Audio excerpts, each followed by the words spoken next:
When it comes to lotteries, you're always hearing about these huge million-dollar payouts, but you probably never heard of the one that pays you $1 a year for 1,000,000 years. It sounds silly because it is, but let me illustrate how much money that could really be. $1 million? Not quite. It would be far more than even if you could print your own money. There is no piggy bank around that could hold all your cash.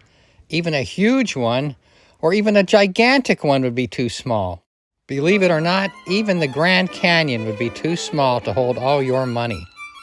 Not only would you have more money than every person in New York City, but every person in the entire world too.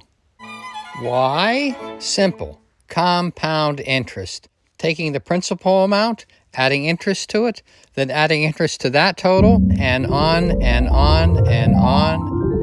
And so, what is this giant sum I'm talking about? Take that first dollar you won, invest it in something that pays 3.5% compounded annually.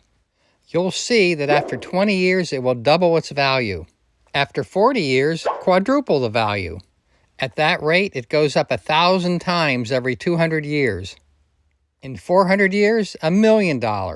600 years, $1 billion. 800 years, $1 trillion. After 1,000 years, you are a quadrillionaire. All from just $1 at 3.5%, and there's 999,000 years to go. So how many dollars is it? I don't know.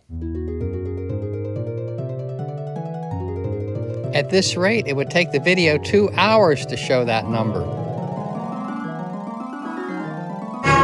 So how big is that? If every dollar bill was the size of an atom, the universe could not remotely hold it all.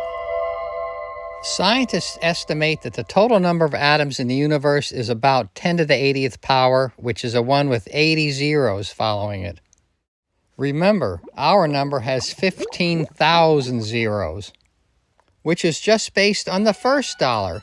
There are still 999,999 more dollars to gain interest on. But wait! How much of your prize will you have to pay to the IRS?